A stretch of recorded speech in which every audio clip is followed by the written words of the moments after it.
today's episode of the Brains Byte Back podcast, we speak with Jose Torres, co-founder of LongFi Solutions, a company that deploys decentralized infrastructure to enable low-cost, last-mile connectivity essential for local communities.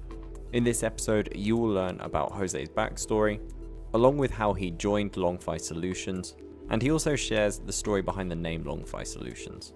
We also speak about the limitations of the conventional telecommunications business model, such as high capital costs, limited profitability, coordination challenges, and slow expansion. And Jose also shares solutions based on blockchain and crypto that I think you'll find very interesting. I hope you enjoyed today's episode. First of all, thank you for having me. I'm super excited to be here. So my name is Jose Torres. I was born in Medellin, Colombia, and I moved to the States, to Miami, with my family when I was about 10 years old. I then completed a degree in aerospace engineering, and I worked for the oil and gas industry for about 4 years.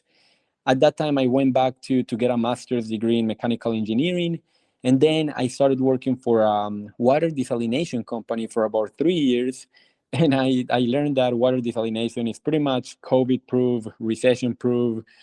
So that's a really good industry to study from an investment standpoint. And it was around this time that I was first introduced into Bitcoin, and that completely blew my mind as an intellectual topic. It became sort of like my favorite intellectual topic, and really that sort of like started my drive to seek something outside of the corporate environment, of the corporate world, and drove me to focus all of my attention in sort of like the decentralized blockchain-powered ecosystems that we'll have to discuss in a little bit. And today, Sam, I am a co-founder at LongFi Solutions. And at LongFi Solutions, we are focused in creating more reliable and accessible connectivity through the deployment of decentralized wireless infrastructure, or DeWi infrastructure for short, which are pretty much antennas or radios that provide 4G, 5G, communication networks. Well, thank you so much for joining me today, because I don't think that this is DeWi. It's not something that we've covered before on the show. At least I don't have any knowledge of it. I don't know if our listeners do. So I'm really excited to get into this and learn something new. And before we do get into it, I want to know, when and how did LongFi Solutions first start? Oh yeah, that's the origin story. Yeah, for sure. So around 2019, a San Francisco-based company called Helium released sort of like the first DeWi, or decentralized wireless ecosystem, which in a nutshell motivates individual entities to deploy small antennas that would earn cryptocurrency by providing connectivity in the Internet of Things, or IoT realm, to their surrounding communities. So one of their first launch sites was Austin, and Josh Heller, our founder and CEO of LongFi Solutions, was into the space, and he attended one of their first events and purchased one of these hotspots, or one of these Helium antennas. And he quickly realized that there was a huge potential in this technology. So he took it maybe as a side hustle and started purchasing more and more hotspots, deploying them at friends, at families. And then rather quickly, it continued to grow. And so he partnered with Andrew, he's the other co-founder, and the operations grew pretty quickly. And that's when they formally incorporated LongFi Solutions. Then I met Andrew playing volleyball. Beach volleyball is probably my favorite pastime. And we started, casually talking about cryptocurrency. Then we talked about Helium, and we realized that we were both into Helium. And just like Bitcoin did, Helium sort of like blew my mind. And I started getting more into it. I started learning more about it. It turns out that LongFi Solutions had an interest in deploying this Helium infrastructure in Colombia and in South America. And I also had that interest, but I didn't have the right equipment for it, because Colombia operates at a different frequency. All my equipment was meant for the US, but LongFi Solutions did have the right equipment, but they didn't have the right contacts, or the local knowledge, or the business development contacts to do a deployment So we partnered up. I partnered up with LongFi Solutions, and I said, okay, we can do a pilot project in Medellin. So we all flew down there. In a matter of like 3 days, we deployed about 10 hotspots in Medellin, which has a perfect topography for it because these antennas work the best when they're sort of like when they have a good field of view. And if you have ever been in Medellin, you know that there's sort of like mountains all around the city, which give you a perfect panoramic view to spread out or to provide connectivity. So Sam, that deployment campaign went excellent. Then we all came back to the States. I came back to sort of like my daytime job with this water desalination company. At the time, I was an engineering manager for the research and development sector, and I was pretty happy, you know. When I get a phone call from Andrew, he's like, "Hey man, let's go out, have lunch. We want to talk to you." And he's like, "We really loved what we did in Medellin. We want you to help us do that same thing, but in all of South America." And I was just like, wow, okay. Like I had been thinking about exiting the corporate world for a while. I had been flirting with the idea of moving back to South America, and I definitely wanted to move into the decentralized and cryptocurrency landscape. So for this, for me, it was the perfect opportunity. And so, you know, without much deliberation, I said, all right, let's pivot. And this happened roughly a bit more than a year. This happened in March of 2022. And so that's kind of like how LongFi Solutions started. It started with Andrew and Josh pretty much as a hobby, but then it quickly grew into what we are today, which is an international operations telecommunications company. Fantastic. Well, congratulations with all this success. And it's so wonderful to see that your passion has aligned with yeah, what you've been able to do. That's really nice to see. And also it's great to speak with someone that's actually involved here in Medellin. It's so nice to see that you're like actually here. I so often speak with people in the US or other parts of the world. So it's a real rarity to actually have someone here that is working basically yeah, in my backyard. Nice. Yeah. Yeah. And I want to know, like, what is the story behind the name LongFi Solutions?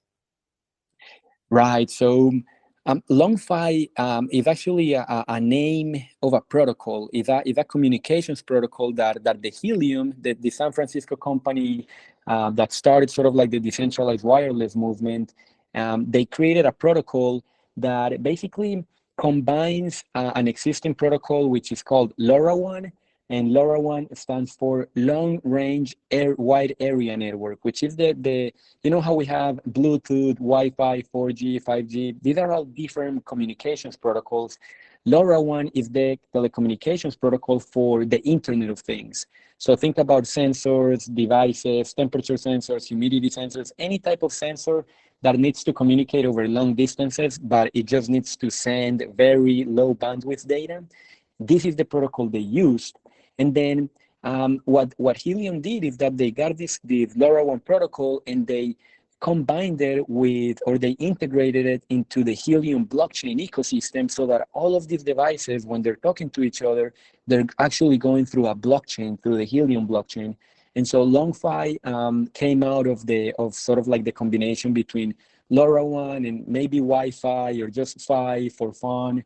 And when the team learned about it, they say, okay, we're going to be sort of like focused on the IoT implementation. So LongFi Solutions, that's sort of like where the name came from.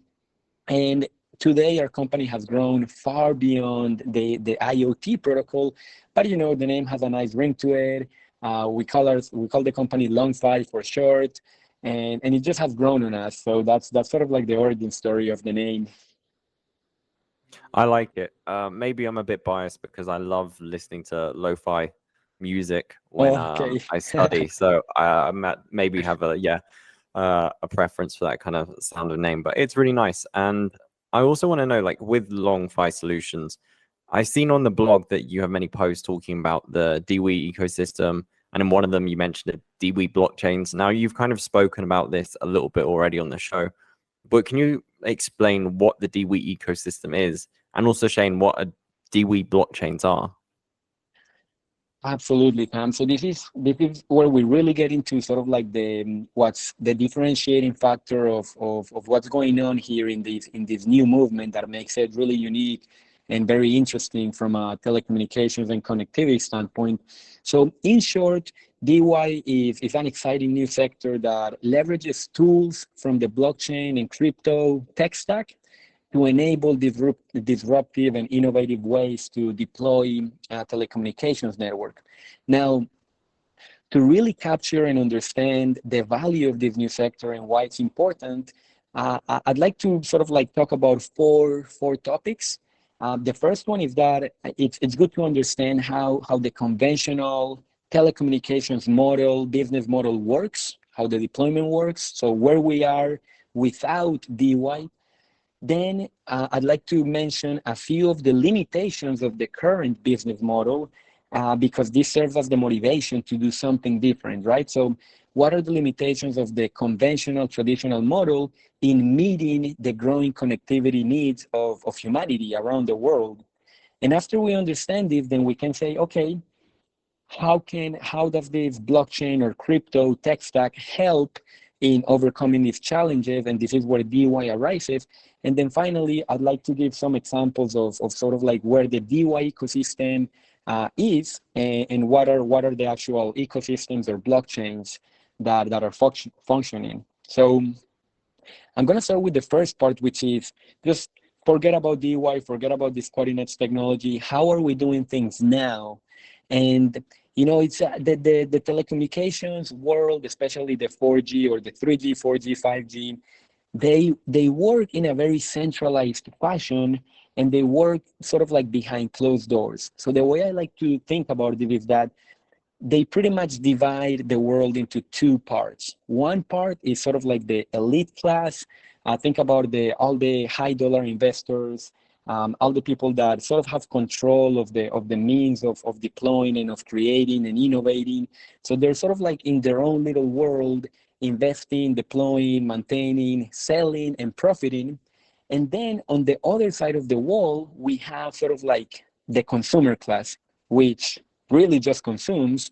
The consumers are never invited to take part in the innovation. We're never invited to take part of the deployment, and we're certainly never invited to take part in the profit of a new technology, right?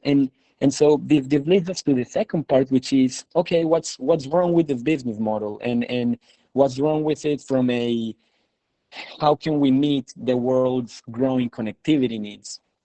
And so the first limitation is that deploying telecommunication equipment requires a massive amount of capital, especially if you're doing it in a centralized way. So think about your AT&T, T-Mobile, Verizon. In Colombia, we have Tigo, Movistar, Claro. All these companies have a very high overhead cost per installation or per deployment. Think about having to go to a tall building, deploying your operations team, all their payroll, the liabilities, the bureaucracy, the contracts. It's really an expensive operation for these big companies. And what this does is that it limits the deployments to only the profitable areas. And unfortunately, what this causes is that there are many non-profitable areas that just get left behind the technology curve. They don't get included in the latest technology because it's not profitable from an operating or business standpoint for these companies to go deploy everywhere. So they're limited in their range because of these high capital costs and because they're liable to their investing community and they need to meet certain profit margins, right? So that's the first limitation of this conventional business model. There's also a high degree of coordination needed across wide geographies and jurisdictions that decentralized companies need to abide by. And so this limits the speed of the expansion. Think about AT&T trying to expand even within the United States. These companies have to meet different requirements for different states, sometimes even different cities, which makes their expansion very slow, not to talk about their international efforts to expand. Now that brings on a whole other degree of limitations as far as regulations, the tax aspect, and so forth. So there limited in where they can expand because profitability. Their speed is limited as well because of the things that I mentioned. And then the final example that I'll give, which is one of the main drivers for the decentralized approach, is the following. You've heard about the term 5G before, right, Sam? Like, yeah, everybody wants Yeah. 5G. So Hmm. I want to talk a little bit about that transition from 4G or LTE, which stands for long-term evolution, which really doesn't mean anything in technical terms. It's just like 4G plus. So we've been in 4G plus for about the last 6, 7 years. We've had 4G for around that same time. But when we transition to 5G, we're transitioning to 5G because 5G can carry a lot more data. It's much faster. It's about an order of magnitude faster than 4G. However, this does not come for free, right? There's always engineering trade-offs. So yes, 5G is about 10 times faster compared to 4G, but 5G has a range that is 5 to 10 times lower than 4G. So if your typical 4G signal can cover maybe 2 mile radius, your 5G signal can cover 5 to 10 times lower than that. And this brings about a very monumental challenge for the big telecommunications industry, because let's say that AT&T, and these are just numbers to make the example easier, but let's say, for example, that AT&T has 100 4G radios to cover, I don't know, the city of Miami, right? So if they want to provide the city of Miami with 5G, that means they will have to 5x or 10x their radio deployment density. And that means they would need from 500 to 1,000 radios to provide 5G coverage. So 5G radios, you need a lot more of them. You need to place them more strategically because they don't go through walls as well as 4G does. So this creates a huge operational and business challenge for the big telco industries, again, because their deployment costs on a unit basis are very, very high. So those are some of the limitations that we have with the current business model. So, okay, so next we can think about, all right, so we know how things are done today. We know the limitations of how things are done today.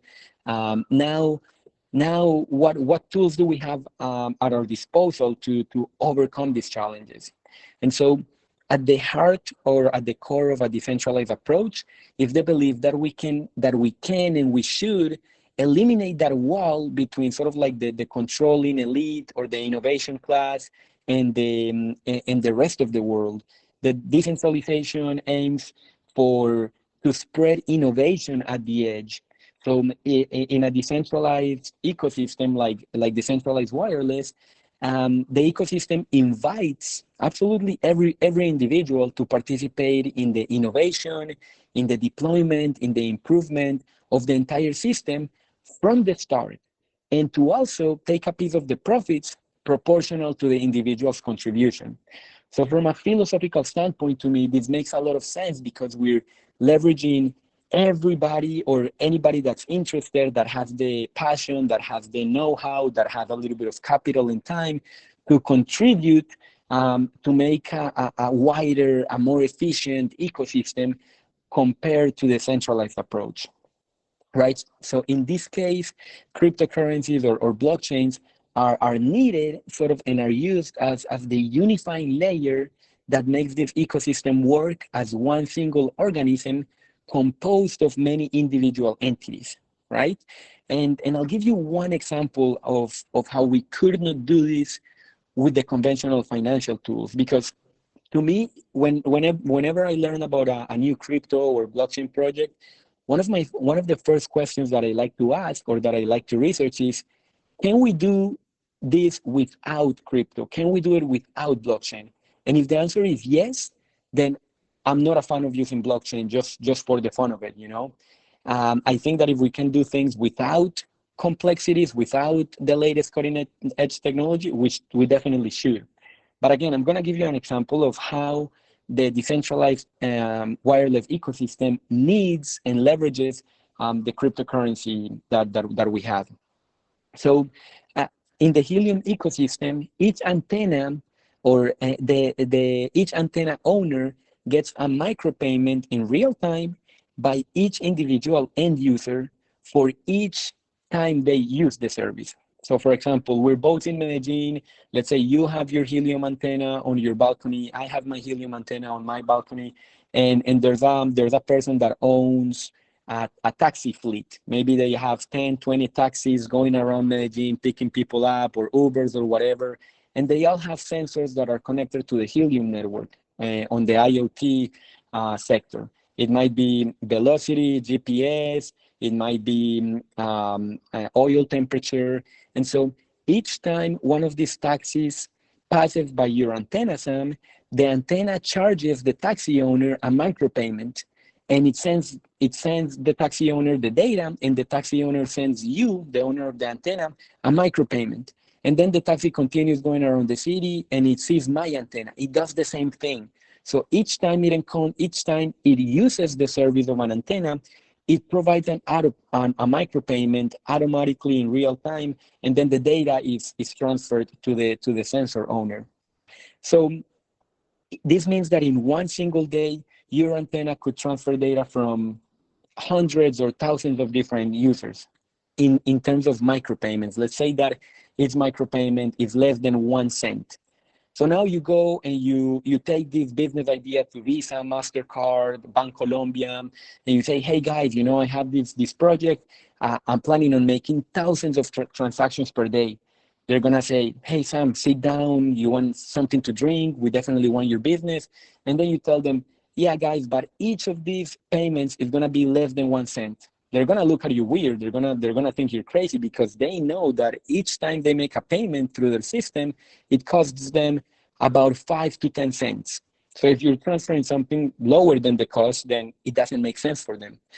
But then you tell them, oh, and actually many of those users are not registered in the financial system, right? Like their antennas or their sensors, they're not really people with like a root number or a social security number or a bank account.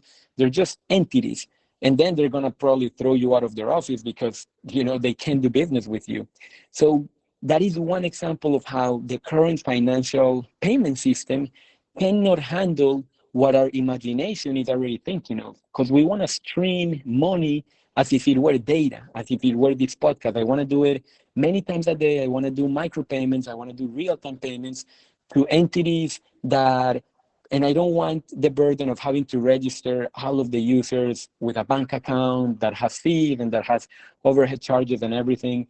So this is one example that I really like to highlight of how this type of decentralized wireless ecosystem necessitates a new type of payment technology, and that is brought about by the cryptocurrency and blockchain technologies. So that's one example I wanted to highlight. And finally, I just want to share a little bit of the current status or the current state of the DeWi ecosystems or the DeWi blockchains that are currently active and functioning. So first, the main one is Helium. The Helium network was launched in 2019. And Sam, in less than 3 years, this network became the largest contiguous IoT network in history, with close to 1 million deployments in over 170 countries. So when you stop to think about that, you say, there's no company that has achieved this in a centralized fashion. There's no company that operates in this many jurisdictions. There's no company that has this much IoT coverage in the world, in the history of humans. And this happened in just 3 years. So this is a proof of concept. This proves that through the right incentives and the right ecosystem, we can motivate individuals all over the world to take action in the physical world, to actually go on top of the roof, on their balcony, deploy a hotspot, make sure it's working, because they're motivated by the monetary incentive, and they're also motivated by providing connectivity to the community around them, right?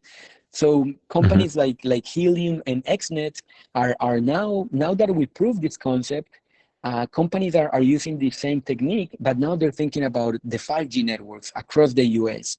How can we leverage the same type of incentivized monetary and cryptocurrency system to bring individuals together into a collective organism that works to create a widespread, efficient telecommunication infrastructure. Now, LongFi Solutions plays a key role in this effort as an infrastructure deployer. So just for clarity, LongFi Solutions does not program the blockchain. We do not build the antennas or design the antennas, but the role that we play is that we purchase the antennas, we find the best locations to deploy them, and we complete the installation. We do the whole business cycle, sales cycle, customer acquisition, and we ensure that we're providing a good service to the community by keeping these antennas up and running. And we provide a payment to the host. So let's say that you in Medellin own several properties, or you know somebody that does, then we'll be interested in talking to you and saying, hey, if we deploy these antennas here, first of all, you're going to be providing better connectivity to the users. And second, you're going to get passive income by letting us use a little bit of your roof or a little bit of your balcony. So that's a rundown of what sort of like the DeWi ecosystem is, why it's important, what problems are we solving with this in this new sector. I'm definitely understanding this a lot more now. And I think that example that you gave with the taxis really makes it very clear. And it's obvious to me that there are incumbents in this market. There are people that have been around for a long time, like you mentioned, AT&T in the US, and then like Claro down here in Medellin or Colombia. And you obviously mentioned how like you're almost like disrupting this conventional sort of like market. Are you the only ones doing this, or are there other companies operating in this space who are disrupting things and like breaking new ground? And if you are, if there are others, how do you differentiate yourself from the competition? Totally. So I think there's a couple of points to expand on with that question. First, I'd like to talk about the relationship of, let's say, sort of like the two big industries, which are the incumbents, which are AT&T, Claro, and all these big telco. We call them big telco, and what is their interplay with the decentralized wireless companies or movement, which is Helium and another company called XNet. And their interplay right now is very complementary.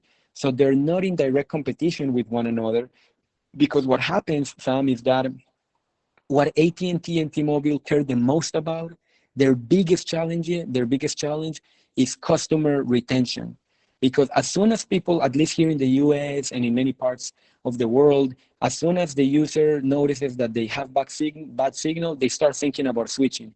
And then the other companies pay for your cancellation fees, they give you a new phone, they give you a better plan. So the turnover of these companies is a really, really big problem for them. So the last thing they want is their users not having a reliable, strong connection when they're out and about.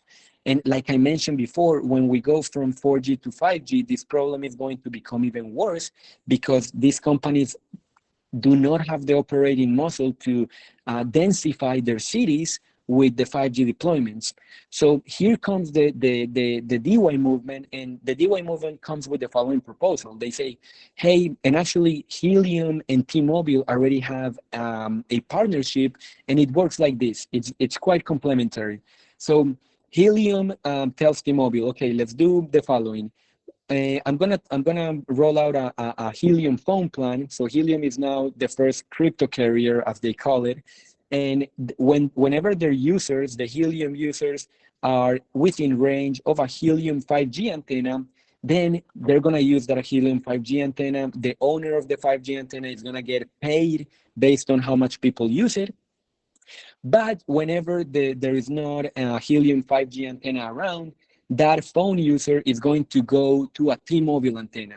So at the beginning, Helium is bringing users to the T-Mobile infrastructure, because at this point, there is not an overwhelming amount of Helium deployments.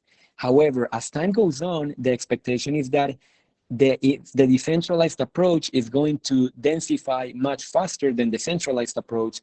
And at that point, whenever a T-Mobile user is not in range of a T-Mobile radio, but it is in range of a 5G Helium radio, then the opposite happens. T-Mobile will ask Helium, hey, can my users roam onto your service seamlessly without them taking any notice. Because what T-Mobile wants is for their users to have connectivity, even if it's not through their own hardware or their own infrastructure. So this makes it so that the two ecosystems are complementing each other, and I think this is going to play out for the next 4 to 6 years. And then I'm sure we're going to get to a point where the space is going to be filled up, and then there's going to be some competition, and that's going to be very interesting. How does the decentralized approach compete with the centralized approach? So that's sort of like the player arrangement or the game theory in the next 4 years at the highest level. So AT&T's and decentralized ecosystem. Now, if we focus on the decentralized ecosystem entirely, and we take LongFi Solution and the other LongFis of this ecosystem, yes, there are other companies like ours. The good thing here is that the space is so nascent that we have more of a collaborative or a healthy competition with other companies like us. For example, we're a Houston-based company, and we're hyper focused on Houston, San Antonio, Denver, and Miami. So whenever we have locations in those areas, we deploy our own equipment. But many times we get locations that are, let's say, in Los Angeles or in San Francisco or in New York. It's not the best thing for us to go and expand our operational footprint to those states. But if we know companies that are doing the same thing on those states, then we can partner up and say, hey, look, we'll give you this location. You're local, you know it better. You have your teams, you have boots on the ground. So take these locations, and we might do an arrangement. And the contrary is also true. We've had companies approach us and say, hey, look, we're out of Ohio, but we have these locations in Houston. Do you want to take them? And so for now, the competition is quite healthy.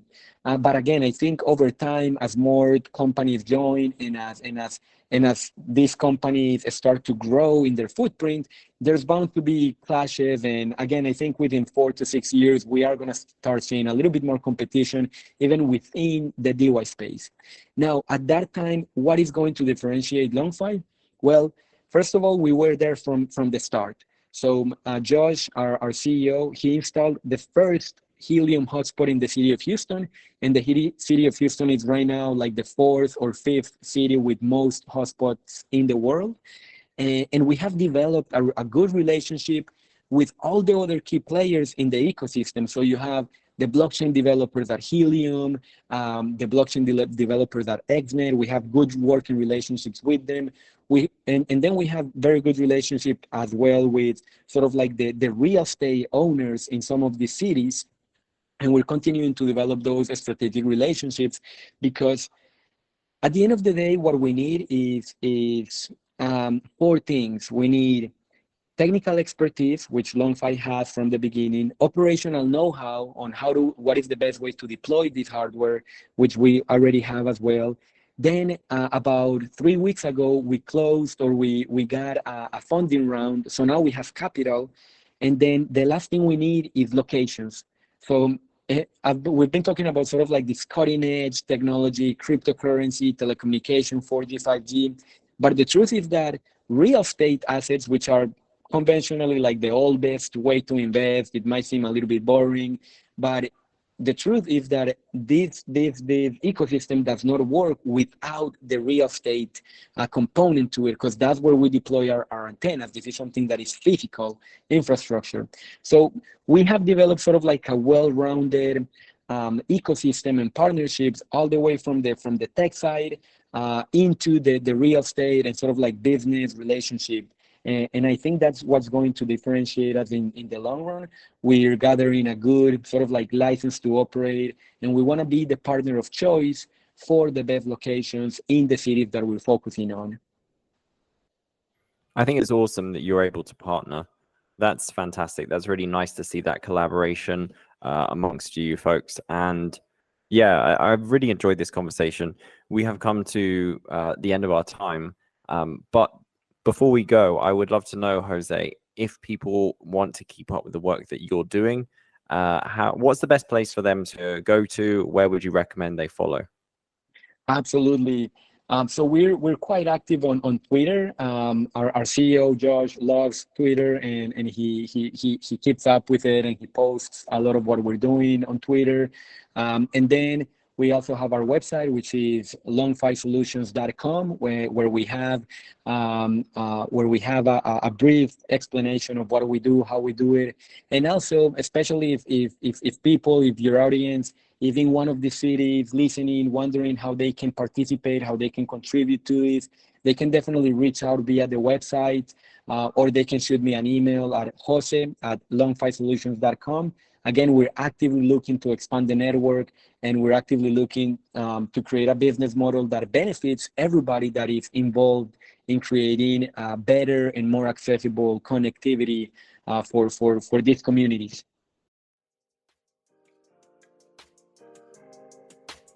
Growing a company has many hurdles, from securing funding to expanding your business capabilities to ranking better on search.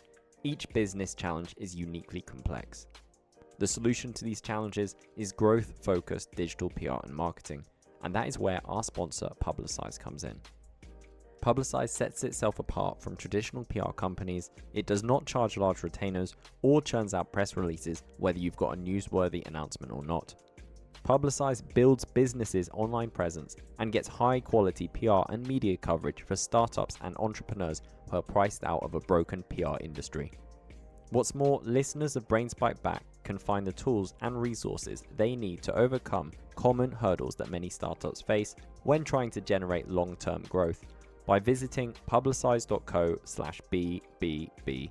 That's publicize.co/BBB.